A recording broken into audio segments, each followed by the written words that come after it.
ते काय झालं माहिती का, हे दिवसात काही करता येत नाही. मग संध्याकाळी गंग्या हे जे टीम आहे पांड्या पिंड्या हे भारी भारी क्वार्टर पेतात. पहिले तर देश मडच पेत होते मला सर माहिती, पण आता भारी भारी क्वार्टर पेतात. 5-5 हजाराचा एक एक खांबा पेतात. कमी जास्त झाली असन त्याच्यामुळे मग गॅलेक्सीला नेलं. आणि तिथं ते डॉक्टर बी असं एक इंजेक्शन देतात कोणतं काय की ठणठणीत लगेच टकाटक गडी. कोणत्या पॉवरचं इंजेक्शन आहे तेच मला कळणार की मनोज जरांगे हे मीडिया प्रॉडक्ट आहे. मीडियामुळेच मनोज जरांगे इतक्या उंचीवर पोचले. मीडिया नसता तर काही होऊ शकलं नसतं, कुठलाही समाज मागे उभा राहिला नसता. मीडियानेच मनोज जरांगेंना पुढे केलंय. तुम्ही बघा ना, एक नेता 2 घंटे दरवाजाच्या बाहेर ठेवला आणि आतमध्ये चर्चा लिलावतीतलाच विषय हो. तर मग 2-2 घंटे एवढ्या मोठ्या नेत्याला बाहेर ठेवतात. आणि सत्तेतले नेते आहे का मध्ये म्हणजे पश्चिम महाराष्ट्राचा दौरा कसा नियोजित कट करून म्हणजे तिथून ते प्लॅन झालता. मुलाचं काही दुखत नव्हतं. मुलाचं एक भांडवल केलं तिथं नेऊन. पण मोर्चामध्ये मी सुद्धा होतो. 58 मोर्चे काढले का त्या काळामध्ये मी सुद्धा मोर्चात होतो. मी तुम्हाला फोटो टाकेल. पण मला तुम्हाला आता पावती द्यायची गरज नाहीये. मी मराठा समाजाचा समर्थक आहे हे सर्टिफिकेट मी तुम्हाला तर देणारच नाहीये. मनोज जरांगेंच्या समर्थकांना मनोज जरांगेला तर देणारच नाही मी सर्टिफिकेट. मी मराठा समाजाचा समर्थक आहे म्हणून, मी आरक्षणाचा समर्थक म्हणून. तुम्हाला द्यायची काळच संपून गेला. आता माझी नवनाथ वाघमारेंना एवढंच सांगणे, तुम्ही वैयक्तिक मनोज जरांगेवर काय टीका करायची ते करा, पण माझ्या मराठा भगिनींना माझ्या समाजांना कुठं असं म्हणजे दुःख लागन असं बोलू नका. तुम्हाला ही माझी शेवटची वॉर्निंग आहे. मनोज जरांगेंनी कुठल्या महिन्यावर टीका केली नाही. हा, मनोज जरांगे शिवीगाळ करतात, चुकीचे शब्द वापरतात, मात्र वाघमारेंसारखं असं ते कधी बोलत नाहीत. म्हणून वाघमारेंना माझं आव्हान आहे, ते शब्द तुम्ही मागे घेतले पाहिजे. तमाम मराठा समाजाच्याच नाही तर महाराष्ट्रातल्या तमाम महिलांची तुम्ही माफी मागितली पाहिजे. हे अत्यंत चुकीचं आहे. गौतम बुद्धांचा सुद्धा, अशोक सम्राटांचा सुद्धा मनोज जरांगेने अपमान केला. मनोज जरांगे काय लय छान दिसतोय का, शिळीच्या ढोपरावणी तर तोंड आहे मनोज जरांगेचं. स्वतःच काय म्हणजे स्वतःचे अवतार काय, लोकांना बोलायचं काय अवतार कस. मीडियाने जर ठरवलं ना की मनोज जरांगेंची असलियत बाहेर काढायची तर त्याला वर्ष नाही लागणार साहेब, महिने नाही लागणार, दिवस नाही लागणार, फक्त 24 तास पाहिजेत. मीडियाने ठरवलं ना मनोज जरांगेंच्या चुका बाहेर काढायच्या आणि काय ह्यांनी शिजवलं, काय प्लॅनिंग करून केलंय आणि किती समाजाला गंडवलंय, 24 तासामध्ये मनोज जरांगेंच्या दारामध्ये लोक दगड घेऊन उभं राहतील. मग संग्राम धनवे त्याला चॅलेंज करतो. माझ्यासोबत पुन्हा एकदा अमोल खुने आहेत. वातावरण मस्त आहे, शांत आहे. पाठीमाग तुम्ही पाहत असाल, कारण मनोज जरांगेंची आम्ही इच्छा पूर्ण करतोय. ते नेहमी आम्हाला म्हणतात पत्रकार आमच्याकडे येत नाहीत, ते कुठं रानातच बसतात, लिंबाखाली बसतात. कोण पत्रकार आहेत ते काय माहित नाही, कोण त्यांना सल्ले देतात माहित नाही. मला एका व्यक्तीचा फोनही आला होता, अमोल खुनेला काही बोलता येत नाही, तुम्ही त्याला सगळं शिकवताय, तुम्ही त्यांना सांगताय, असं त्यांचं म्हणणं होतं. मागच्या 1.5 वर्षापूर्वी अमोलची एखादी बाईट दाखवा मला, त्याला बोलता तरी येत होतं का, तर मी त्यांना जाहीर सांगितलं मनोज जरांगेंना काहीच बोलता येत नव्हतं. आणि मी जाहीर सांगतो, तेव्हाही सांगितलं होतं आणि आत्ताही सांगतो की मनोज जरांगे हे मीडिया प्रॉडक्ट आहे. मीडियामुळेच मनोज जरांगे इतक्या उंचीवर पोचले. मीडिया नसता तर काही होऊ शकलं नसतं, कुठलाही समाज मागे उभा राहिला नसता. मीडियानेच मनोज जरांगेंना पुढे केलंय. तुम्ही म्हणता मनोज जरांगे बोलल्यानंतर तुम्हाला पैसे मिळतात, सुपारी मिळतात आणि म्हणून तुम्ही तुमची घरं चालतात. मनोज जरांगेंमुळे आमची नाही, आमच्यामुळे मनोज जरांगेचं दुकान चाललंय. सगळ्यात मोठं जे होलसेल दुकान सुरू केलं मनोज जरांगेंनी, ते आमच्यामुळे, ते आमच्यासारख्या पत्रकारांमुळे. आमच्यासारख्या पत्रकारांमुळे ती किंमत मनोज जरांगेंना मिळाली जी कधीच मिळाली नसती. आणि ते लेवलचे सुद्धा मनोज जरांगे नाही आहेत, त्या किमतीचे सुद्धा नाही आहेत. पण मराठा समाजाच्या आशेपोटी किंवा मराठा समाजाची जी काही भोळे भाबडे लोक आहेत ना, त्यांना वाटलं काहीतरी माणूस करून ठेवेल, आपला काहीतरी फायदा करून ठेवेल, असं म्हणून लोक मोठ्या आशेनं मनोज जरांगेंच्या मागे उभे राहिले होते. अमोल खुने माझ्यासोबत आहे पुन्हा एकदा. अमोल, कालचा जो काही पश्चिम महाराष्ट्र दौरा होता किती यशस्वी होता आणि काय त्यातून मिळालं आहे, काय उद्देश होता दौरा ठरवण्यामागचा, नेमका काय उद्देश होता? लीलावती हे सगळं.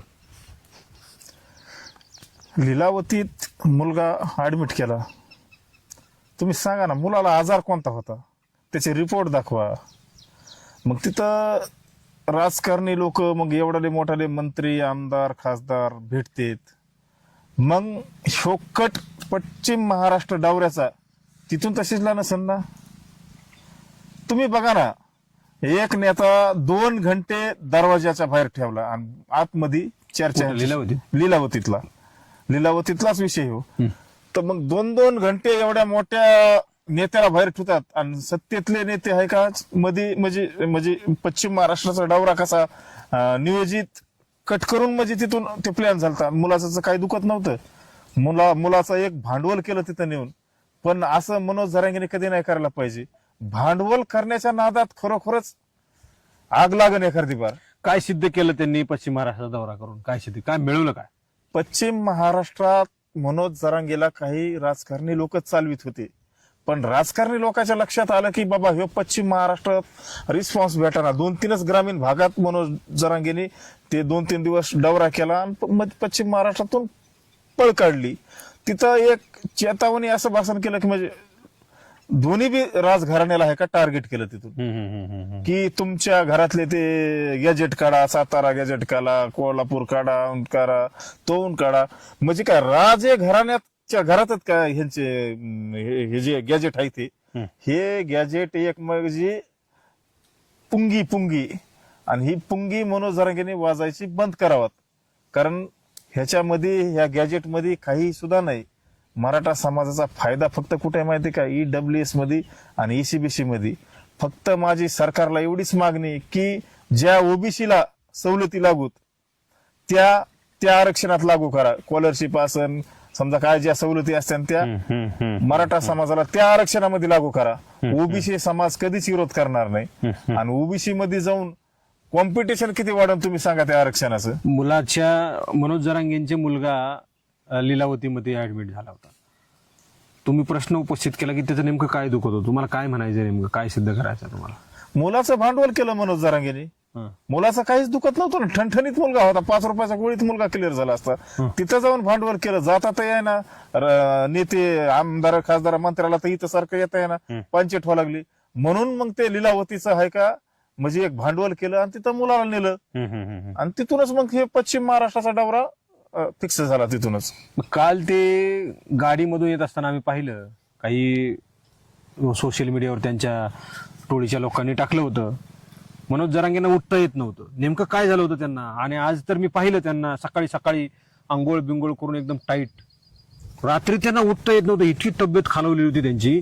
आज ते एकदम असे इतके टाईट झालेत की ते रनिंगला तयार असू शकतात. ते डॉक्टर नेमकं कुठलं इंजेक्शन देतात त्यांना? ते काय झालं माहिती का? हे दिवसात काही करता येत नाही. मग संध्याकाळी गंग्या हे जे टीम आहे पांड्या फिंड्या हे भारी क्वार्टर पेतात. पहिले तर देश मध्येच पेत होते मला सर माहिती, पण आता भारी क्वार्टर पेतात. 5-5 हजाराचा एक खांबा पेतात. कमी जास्त झाली असन त्याच्यामुळे मग गॅलेक्सीला नेलं आणि तिथं ते डॉक्टर बी असं एक इंजेक्शन देतात कोणतं काय की ठणठणीत लगेच टकाटक गडी. कोणत्या पॉवरचं इंजेक्शन आहे तेच मला कळत ना. ते म्हणजे गडी एकदम ठणठणीत होतो. तुम्ही सांगा ना जाताना काय ते उठता येत नव्हतं. 4 माणसं उचलायला लागली. 4 माणसं उचलायला तिथे गेले की आता सलाईन काय कुणाला जन्माला लेकराला सलाईन देते तो झूम करू दाखवते. असलं मोठं इंजेक्शन दाखवते झूम करू. ते इंजेक्शन किती बारीक असते. या बोटावर इंजेक्शन दाखवते असे लगे मनोज जरांगे तिकून कणत येत आयवन बाबन. आता एवढ्या लेकराला इंजेक्शन देते ती रडत नाही तर काय नाटकत काय लगे ते शिरम्या पायच काय चुपितोय. सचिन हावळे असे बोटच काय चुळीतोय. डॉक्टर कपाळच काय दाबितोय असं.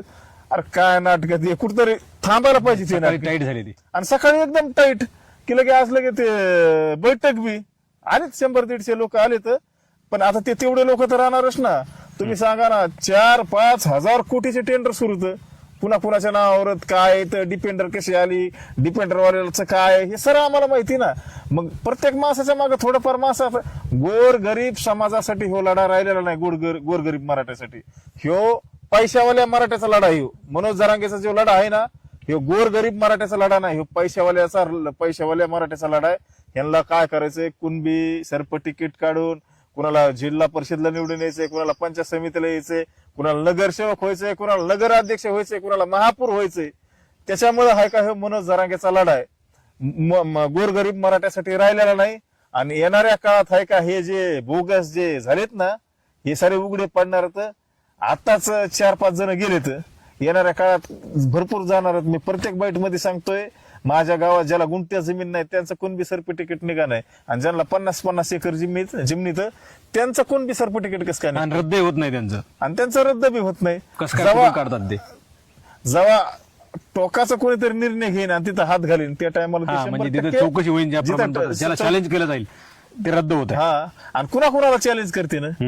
त्याच्यामुळे आहे का हे राजकारणातले तर उडणारच. नवनाथ वाघमारेंनी काल चुकीचं स्टेटमेंट केलं, त्याचं कुणाला समर्थन असू शकत नाही. तुम्ही ऐकलं का ते स्टेटमेंट?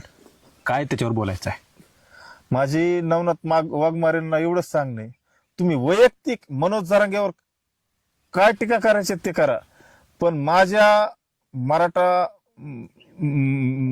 भगिनींना, माझ्या समाजांना कुठं असं म्हणजे दुःख लागन असं बोलू नका. तुम्हाला ही माझी शेवटची वॉर्निंग आहे.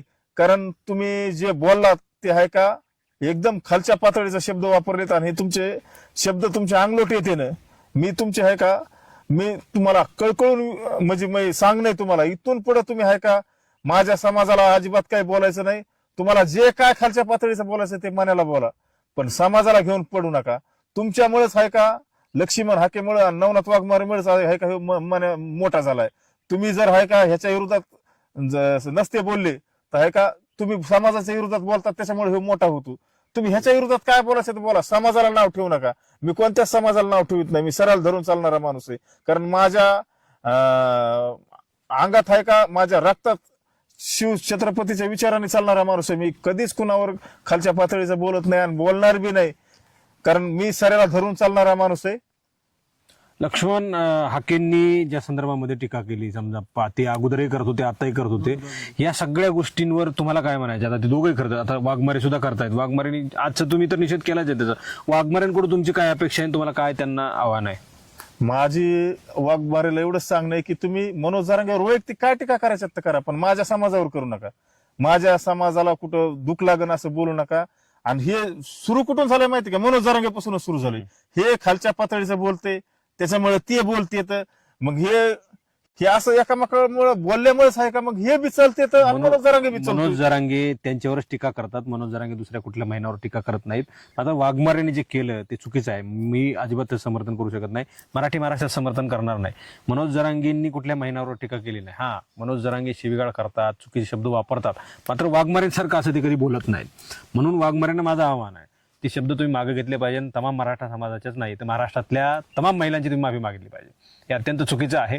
अमोलने सांगितलं तसं मनोज जरांगे, तुम्ही काय वाद असतील तुमचे, तुम्ही वैयक्तिक एकमेकावर जाऊन वाद खेळा, वैयक्तिक एकमेकावर टीका करा, मात्र समाजाच्या कुठल्याही महिलांवर टीका करणं अजिबात सोपं नाही आणि चुकीचं आहे. ते तुम्ही तात्काळ त्याच्यावर माफी मागितली पाहिजे असं माझं म्हणणं आहे. तुमचं काय म्हणणं आहे शेवटी? माझं एवढंच सांगणे, वैयक्तिक तुम्हाला काय लंगोट्या घालून कुस्त्या खेळायच्या ते खेळा, पण समाजाला मध्ये घेऊन पडू नका. तुम्ही वाघमारे मनोज जरांगेवर बोलले की मनोज जरांगे ऑटोमॅटिक मोठा होतो. लक्ष्मण हाके मनोज जरांगेवर बोलले की ऑटोमॅटिक मनोज जरांगे मोठा होतो. त्याच्यामुळे तुम्ही काय करा माहिती का, समाजाला घेऊन पडू नका. मनोज जरांगेला काय तुम्हाला बोलायचे ते बोला. आणि मनोज जरांगेला बी माझं एवढंच सांगणं, तुम्हाला जर लय शे करायचंय ना, तुम्ही समाजाला घेऊन मध्ये पडू नका. कोणत्याच समाजावर बोलायचा तुम्हाला अधिकार नाही. हे शिवरायांचा महाराष्ट्र आहे, डॉक्टर बाबासाहेब आंबेडकरांचा कायदा आहे हो. त्याच्यामुळे आहे का तुम्ही तुमच्या ह्याने राहा. हे कायद्याचं राज्य आहे आणि महाराष्ट्र शिवरायांच्या विचारावर चालणारा महाराष्ट्र ह्या. त्याच्यामुळे आहे का तुम्हाला कुणी अधिकार दिला नाही खालच्या पातळीचा बोलायचा. तुम्ही कुठंतरी तुमच्या मनोज जरांगेंनी बावनकुळेंवर सुद्धा टीका केली. आता टीका केली म्हणण्यापेक्षा बऱ्याचशा लोकांनी टीका केली, बऱ्याच वेळा त्यांनी टीका केली, मात्र त्यांच्या व्यंगावर बोलणं किती योग्य आहे? बावनकुळे असंच दिसतात, त्यांची ओटा असेच आहे, ते असंच दिसतात, कुठल्या शिल्पावाने दिसतात वगैरे, हे त्यांनी असं उल्लेख केला. म्हणजे ह्याकडे तुम्ही कसं बघताय? मी काय म्हणतोय माहिती का, आता ते आई वडिलांनी जसं समजा जन्म दिला तसं दिसणार माणूस. आता काय काहीला सौंदर्य भेटतं, काहीला नाही भेटत. पण मनोज जरांगेला हा अधिकार कोणी दिला की ते असे हात करून शिल्पावाने दिसतोय, ह्या दिसतोय, तसं दिसतोय? त्या गौतम बुद्धाच्या अजिंठ्याला लेण्यात एवढ्या पवित्र लेण्यात अख्ख्या महाराष्ट्रातले अभ्यासक तिथं अभ्यास करायला येतात आज बी. म्हणजे अख्ख्या महाराष्ट्रातलेच नाही अख्ख्या जगातले अभ्यासक तिथं जी. लोक येतात त्या लेण्या बघायला. म्हणजे त्या लेण्याचा सुद्धा अपमान केला आणि गौतम बुद्धांचा सुद्धा अशोक सम्राटांचा सुद्धा मनोज जरांगेने अपमान केला. मनोज जरांगे काय लय छान दिसतोय का, शिळीच्या ढोपरावणी तर तोंड आहे मनोज जरांगेचं. स्वतःच काय म्हणजे स्वतःचे अवतार काय आहे, लोकांना बोलायचं काय, अवतार कसा आहे स्वतःचा बघा ना. ती खाटाड शिळी नसते की एखादी खाटकाला किती ते ढोपर वाळलेलं असते, तसं तर मनोज जरांगेचं तोंड दिसतंय. हसण्याचा विषय जाऊ द्या, पण मनोज जरांगेंचा मुलगा म्हणजे मनोज जरांगे गॅलक्सीमध्ये येतात, मुंबईवरून ते गॅलक्सीला रुग्णालयात ऍडमिट होतात आणि मुलगा गॅलक्सीला ऍडमिट होतो, निलावतीला ऍडमिट होतो. हे समीकरण कळलं नाही, महाराष्ट्राला कळलं पाहिजे ते. म्हणजे ते मुंबईत असताना गॅलक्सीला येतात वाकडं होऊन असत आणि मुलगा त्यांचा गॅलक्सीत नेतात. हे समीकरण कळलंच नाही लोकांना. मग मुलाला का गॅलक्सीत नेलं नाही? म्हणजे काय होतं माहितीये का, मुलाला कसं न्यायचं, मुलाला तर काय थंडी ताप चालती ना, मग इथं गॅलेक्सीलाच ऍडमिट करायचं ना. मग लीलावतीला नेणं म्हणजे हे काय मी तुम्हाला अगोदर सांगितलंय ना की समजा हे ठरलेलं होतं. पश्चिम महाराष्ट्रात दौरा आहे का हो, लीलावती मधून आहे का, म्हणजे ते ठरलेलं होतं असं असं करायचं. अच्छा. पण ते काय झालं, हे जास्त बोलण्यात आलं, तिथं रिस्पॉन्स भेटा पश्चिम महाराष्ट्रात. मग राजकारणी लोकांनी बी हात काढून घेतला, त्याच्यामुळे हे दौरा आहे का फेल गेला.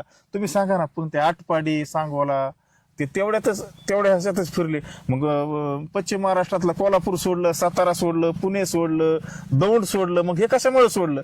अर्ध्यातूनच नाही 30% सुद्धा दौरा नाही केला की पळ काढला. कशामुळे काढला? काय कारण होतं? हेच कारण आहे ना. आटपाडीने हे तिकडे खाऊन मग गोपीचंद पडळकरवर बोलायची हिंमत का नाही झाली तिकडे गेल्यावर?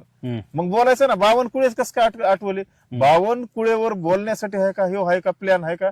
लय दिवसापासून अगोदर आहे, 6 ते 7 महिन्यापासून अगोदर बोलायचं होतं. पण ते आता म्हणजे हे केलं, ते निमित्त भेटलं बोलायचं. आज त्यांनी अभ्यासकांची बैठक बोलवली, ते ऐकून घेतील असं वाटतं का अभ्यासकांचं? अभ्यासक कसे येते ना, अभ्यासक कसे असते ना, का दादा आमचे दादा करणारे अभ्यासक असते ना तिथं. म्हणजे ते चोपडे मॅनेज होणारे, टेंडर घेणारे, पैशावर मॅनेज होणारे, तसले चोपडे अभ्यासक येते. मुंबईमध्ये बी तेच होते आणि आता बी तिथं तेच येते. जे खरे अभ्यासक दाते पाटील आज बघा तिथं सारे तरुण पिढी त्यांच्यापाशी बसलेली. तरुण पिढीला कळलं आपलं फायदा कशात होता आणि तोटा कशात आहे. त्याच्यामुळे दाते पाटलाला तरुण पिढीने जे शिकतात मुलं हे सरांनी सपोर्ट केलाय. आणि येणारा काळ आहे का, दाते पाटलाचीच गरज आहे येणाऱ्या काळाला आणि तरुण पिढीला. कारण दाते पाटलाचा आहे का 40 वर्षाचा संघर्ष आहे. मनोज जरांगेचं जेवढं वय आहे का तेवढा संघर्ष आहे दाते पाटलाचा. मला शेवटी जाता जाता हेच सांगायचं आहे, अमोल खुणे जे प्रश्न उपस्थित करतात ना, मला हे बघा, तुमचं नेहमी असं म्हणणं असतं. मी काल त्या दाते पाटलांचा इंटरव्ह्यू करायला गेलो, त्यांच्या उपोषणाला गेलो. अरे हा मराठा समाजाच्या विरोधातला पत्रकार आहे, त्याला कसं काय वाईट देतात? म्हणजे मग दाते पाटीलही चुकीचे आहेत, ते मराठ्यांचे द्रोही आहेत, ते मराठ्यांचे विरोधक आहेत. तुम्ही कसं काय ठरवता हे? तुम्ही कसं काय ठरवता? एखादा पत्रकार जातो, ठीक आहे, मला समजा तुम्ही मराठा समाजाचा विरोधातला पत्रकार आहे, बिलकुल समजून टाका. पण माझ्या वतीनं जे अमोल प्रश्न विचारत आहेत त्यांची उत्तरं द्या ना. दाते पाटील प्रश्न उपस्थित करतायत त्यांचे उत्तर द्या. जे लोक प्रश्न उपस्थित करतायत त्याची उत्तर द्या ना. त्याचे उत्तर द्यायचं म्हणलं की तुमच्यावर जड जातं. त्याची उत्तराचे प्रश्नाची उत्तरच नसतात तुमच्याकडे. आणि तुम्हाला वाटतं की मनोज जरांगे एकटेच आहेत मराठा समाजासाठी, दुसरं कोणीच नाहीये. कोणी सांगितलं तुम्हाला असं? काल बोलत असताना त्या शेळकेंनी सांगितलं, समाज एकटा मनोज जरांगेंनी एकत्र केलेला नाहीये. समाजात अनेक लोकांनी समाज एकत्र केलेला आहे. शिवाजी महाराजांनी केलाय, बाबासाहेबांनी केलाय, त्याच्यानंतर अण्णासाहेब जावळे पाटलांनी केला. त्या काय कोणते सर सांगितले त्यांनी, वडजे सरांची समाज एकत्र केला. आता दाते पाटलांनी एकत्र केलेला आहे. आणि 58 मोर्चे मराठा समाजाने मनोज जरांगे नसताना एकत्र आलेले आहेत लाखो लोक. हे कधी विसरताय तुम्ही? कसं काय विसरताय? कसं विसरता येईल तुम्हाला हे सगळं? 58 मोर्चे कुठलंही नेतृत्व नसता लाखोंचे करोडोंचे लोकांनी मोर्चे काढलेले आहेत. तेव्हा कुठे होते मनोज जरांगे? कुठेतरी कुठल्या तरी एखाद्या रिक्षात बसून असायचे ते, मला माहिती आहे ना. मोर्चामध्ये मी सुद्धा होतो. 58 मोर्चे काढले का त्या काळामध्ये मी सुद्धा मोर्चात होतो. मी तुम्हाला फोटो टाकेल. पण मला तुम्हाला आता पावती द्यायची गरज नाहीये. मी मराठा समाजाचा समर्थक आहे हे सर्टिफिकेट मी तुम्हाला तर देणारच नाहीये. मनोज जरांगेंच्या समर्थकांना मनोज जरांगेला तर देणारच नाही मी सर्टिफिकेट. मी मराठा समाजाचा समर्थक आहे म्हणून, मी आरक्षणाचा समर्थक म्हणून. तुम्हाला द्यायची काळच संपून गेला आता. तुम्ही म्हणत होता की सुरुवातीपासून मनोज जरांगेंचा हा विरोध करतो. तुम्हाला कोण म्हटलं पहिली बातमी संग्राम धनवेनी केलेली आहे त्या साबळेंच्या विरोधामध्ये. साबळेंनी दुसरं उपोषण सुरू करायचं ठरवलेलं होतं. कोण? मंगेश साबळे. मंगेश साबळेंना पहिला ठणकावून सांगणारा माणूस आहे मी की मनोज जरांगे हा समाजाचा प्रामाणिक माणूस आणि त्याच्या मागे एकत्र राहा. तुम्हाला कुणी सांगितलं दुसरी चूल ठेवायची? हा प्रश्न मी पहिल्यांदा संग्राम धनवेने विचारलेला आहे. तुम्हाला काय माहिती आहे मी मनोज जरांगे विरोधात सुरुवातीपासून आहे का शेवटपासून आहे? जेव्हा मला मनोज जरांगे मॅनेज वाटले तेव्हापासून मी मनोज जरांगेच्या विरोधात गेलो म्हणजे मनोज जरांगे माझे दुश्मन नाही आहेत. मराठा समाज माझा दुश्मन नाही आहे. पण जे मनोज जरांगेंनी आज चालवलं ना साहेब, ते माझ्यासारख्या लाखो लोकांना अजिबात पटलेलं नाहीये, करोडो लोकांना पटलेलं नाहीये. समाजाची अडचण आणि गच्चंती इथं झाली की आज आम्ही जर म्हटलं की मनोज जरांगे चुकीचा माणूस आहे तर आम्हाला खाली बघायची वेळ येईल आणि ओबीसी लोक आम्हाला नावं ठेवतील की तुम्ही अशा प्रकारच्या चुकीच्या माणसाला तुम्ही नेता मानलं, चुकीच्या माणसाला तुम्ही दैवत मानलं. म्हणून मराठा समाजातले सुज्ञ लोक मनोज जरांगेंच्या माग आहेत. चला ठीक आहे, काही का असे ना होऊ द्या, नुकसानही होऊ द्या, आता आपण सहन करू असं म्हणणारे लोक ते मला सांगतायत साहेब तुम्ही बरोबर आहेत, पण आता आम्हाला खाली मान घालायची वेळ येऊ नये म्हणून आम्ही मनोज जरांगे सोबत आहेत. पण ते योग्य नाहीये, ते चुकीचं आहे. अशा प्रकारच्या चुकीच्या माणसाच्या मागे उभा राहणं सुद्धा चुकीचं आहे आणि जे पाठीशी घालतील ते समाजाचं नुकसान करतायत असं माझं ठाम मत आहे. मी सुरुवातीला सांगितलं मनोज जरांगे कुठल्या स्वतःच्या कर्तृत्वावर पुढे आलेले नाहीत. मी जाहीरपणे ठामपणे सांगेल आणि सिद्धही करून दाखवलं, अनेक वेळा सिद्ध करून दाखवलेलं आहे. मनोज जरांगे मीडिया प्रॉडक्ट आहेत, ते कुठल्याही नेत्यांच्या आणि कुठल्याही समाजाच्या जोरावर पुढे आलेले नाहीत. पुन्हा त्याचं उदाहरण देऊन सांगतो की 58 मोर्चे आणि करोडोंचे मोर्चे मनोज जरांगेंच्या व्यतिरिक्त महाराष्ट्रामध्ये निघलेले आहेत. तेव्हा मनोज जरांगे नव्हते, समाज तेव्हाच एकत्र आलेला आहे. ही गर्दी मनोज जरांगेंच्या नावावर खपवायचं काही कारण नाहीये. मनोज जरांगे एकटेच नाहीयेत, त्याच्या जागेवर कुठलाही एखादा अमोल खुनी असता तरी त्याच लेवलला जाऊन पोहोचला असता. त्याचं कारण असं आहे की मीडियाने मनोज जरांगेंना हिरो केलंय आणि मीडिया मनोज जरांगेंचा करता धरताय. मीडियाने जर ठरवलं ना साहेब, मी सांगतो तुम्हाला, शेवटी जाता जाता एक सांगतो मुद्दा आणि निघून जातो आणि थांबतो. मीडियाने जर ठरवलं ना की मनोज जरांगेंची असलियत बाहेर काढायची तर त्याला वर्ष नाही लागणार साहेब, महिने नाही लागणार, दिवस नाही लागणार, फक्त 24 तास पाहिजेत. मीडियाने ठरवलं ना मनोज जरांगेंच्या चुका बाहेर काढायच्या आणि काय ह्यांनी शिजवलं, काय प्लॅनिंग करून केलंय आणि किती समाजाला गंडवलंय, 24 तासामध्ये मनोज जरांगेंच्या दारामध्ये लोक दगड घेऊन उभं राहतील. मग संग्राम धनवे त्याला चॅलेंज करतो. 24 तासात मीडियाने जर ठरवलं ना, फक्त मीडिया काय माहितीये का, आजच्या कंडिशनला कुणाच्या तरी काहीतरी सांगण्यावरून काम करतंय हे मात्र नक्की खरंय. पत्रकार मी आहे, जबाबदारीने आरोप करतोय. म्हणजे मला कुठल्याही माझ्या पत्रकार बांधावर आरोप करायचा नाहीये, पण ते चुकतेत हे सुद्धा मी त्यांना सांगतो आणि त्यांनी म्हणावं की मी चुकत कुठं नाहीये, त्याचं उत्तर मी देईल. आणि म्हणून सांगतो की येणाऱ्या काळामध्ये या सगळ्या गोष्टी समाजाला कळणार, पण वेळ निघून गेलेली असेल तेव्हा काही फायदा होणार नाही. पश्चातापाशिवाय मराठा समाजाकडे काही उरणार नाही. मनोज जरांगे जे आहेत ना, आज फार धुंदीत आणि फार काय म्हणतो त्याला आपण, मराठी एक म्हण आहे, मला एका महाराजांनी सांगितलं माणसाने, की मनोज जरांगे महादेवाच्या पिंडीवर जो साप असतो ना ते जाऊन बसले. मनोज जरांगेला मारायला गेलं की ते पिंडीलाच लागतं आणि अपमान होतोय पिंडीचा. म्हणून पिंडीला कोणी मारायला जात नाही, ते सापावर जाऊन मारायला कोणी धजावत नाही. म्हणून मनोज जरांगेंचं शिजलंय सध्या. जेव्हा कधी चुकून साप असा खाली येईल ना, तो पिंडीवरून काही खायला बियायला, जे खाल्लंय ते असं गोळा करून ठेवायला जर येईल ना खाली, तो वाटण्या करायला किंवा गोळा करायला जेव्हा खाली येईल ना पिंडीहून साप, अशा धोपाट्या पडणार आहेत ना सापाला, तर विचारू नका. एवढंच या ठिकाणी बोलतो. अमोल, खूप खूप धन्यवाद दिलेल्या वेळाबद्दल. धन्यवाद.